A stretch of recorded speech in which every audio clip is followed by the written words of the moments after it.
CM Revanth Reddy సర్కార్ అమలు చేస్తున్న అభివృద్ధి సంక్షేమ కార్యక్రమాలు అన్ని వర్గాలకు ఉపయోగకరంగా నిలుస్తున్నాయన్నారు భద్రాచలం ఎమ్మెల్యే తెల్లం వెంకట్రావు. మహిళా సంక్షేమం కోసం ప్రభుత్వం తీసుకొచ్చిన పథకాలు దేశానికి ఆదర్శంగా నిలిచాయన్నారు. మహిళల అభివృద్ధికి ప్రభుత్వం కృషి చేస్తోందని చెప్పారు. భద్రాద్రి కొత్తగూడెం జిల్లా కేంద్రంలో మున్సిపల్ ఎన్నికల ప్రచారం నిర్వహించారు ఎమ్మెల్యే. కొత్తగూడెం కార్పొరేషన్ అభివృద్ధి కాంగ్రెస్ ప్రభుత్వంతోనే సాధ్యమని చెప్పారు.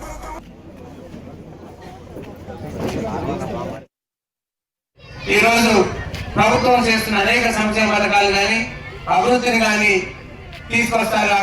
వెంకటరమణ, మీరు ఈరోజు చూస్తున్నారు 10 సంవత్సరాలు ఎటువంటి అభివృద్ధి జరగలేదు. ఈ ప్రభుత్వం వచ్చిన రేవంత్ రెడ్డి గారి ప్రభుత్వం వచ్చిన దగ్గర నుండి అనేక సంక్షేమ పథకాలతో పాటు అభివృద్ధి ముందుకు వెళ్తుంది.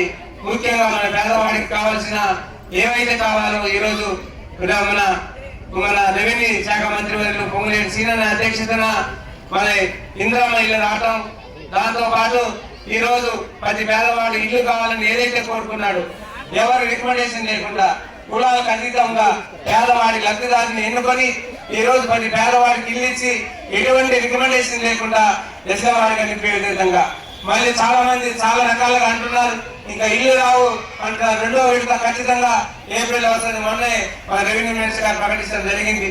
ఈ రోజు ఏదైతే రేవంత్ రెడ్డి గారు చేస్తున్న అభివృద్ధిలో కానీ సంక్షేమం కానీ ఖచ్చితంగా ఈ డివిజన్ అభ్యర్థిగా మన వెంకటరమణ తీసుకొచ్చి మన 10వ వార్డుని అభివృద్ధి చేసే దాంట్లో తోడేదిగా ఉంటుంది. ఆ వెంకటరమణతో పాటు ఈరోజు ఎవరైతే మన మన మన రెవెన్యూ శాఖ మంత్రివర్యులు ఉన్నారు, ఆయన కొత్తగూడెం మీద ప్రేమ అభిమానం ఉంది. ఖచ్చితంగా మన కొత్తగూడెంలో మనం